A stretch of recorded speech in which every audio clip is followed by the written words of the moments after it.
നമസ്കാരം. ഞാൻ കിളിയൂർ അജിത്ത്.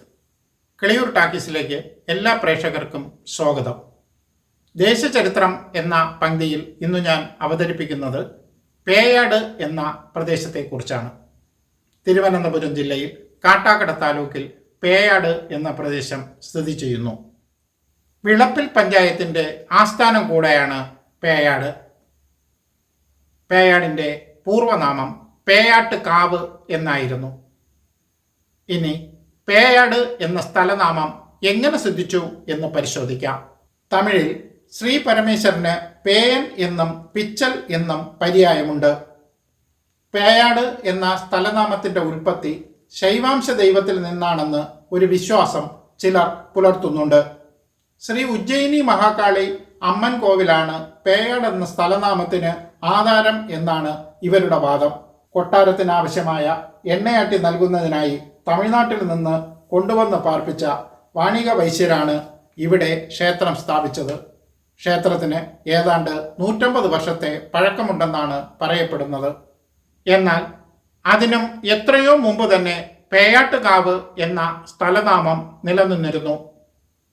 പിന്നെ എന്തായിരിക്കാം പേയാട്? സസ്യസംജയെ ആധാരമാക്കിയുള്ള ഒരു സ്ഥലനാമമാണ് പേയാട്.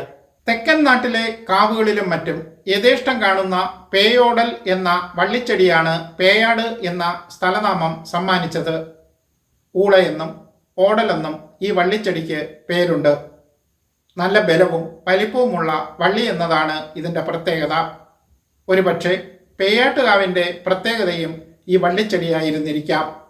അതായത് കാവിൻ്റെ നാമം സ്ഥലനാമമായി മാറുകയായിരുന്നു.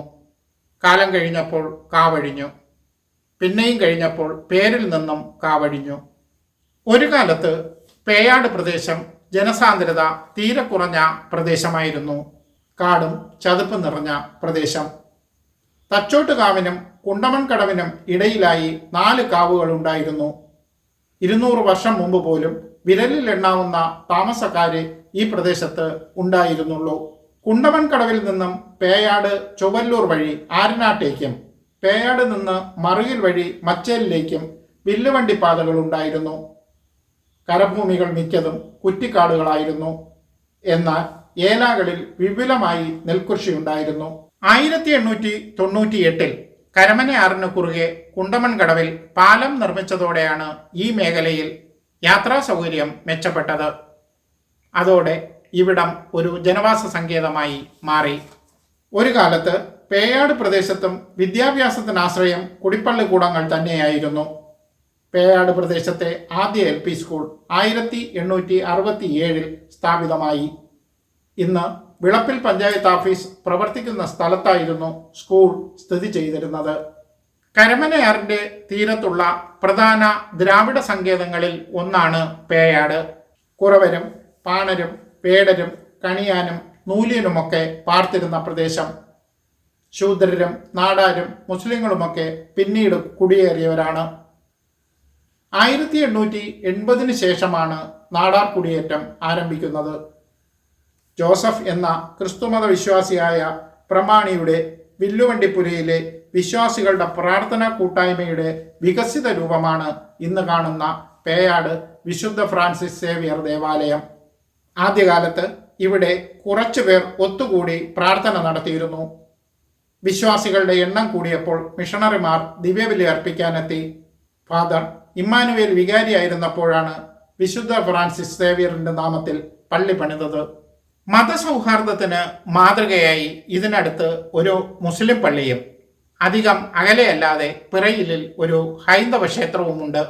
കഴിഞ്ഞ നൂറ്റാണ്ടിലാണ് മുസ്ലിങ്ങൾ ഇവിടെ എത്തിയത്. പേയാട് കമ്പോളവുമായി ബന്ധപ്പെട്ട് വാണിജ്യ താൽപ്പര്യത്തോടെ അവർ എത്തിയ ശേഷമാണ് ഈ മേഖലയിൽ കാർഷിക അഭിവൃദ്ധിക്ക് ആക്കം കൂടിയത്.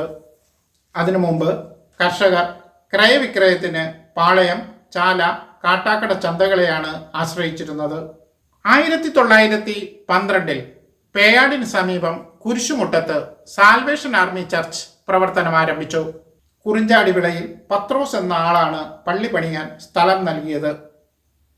കുറിഞ്ചാടിവിള എന്ന സ്ഥലനാമം കുറിഞ്ചിമുട്ടവും പിന്നീട് കുരിശുമുട്ടവുമായി മാറി.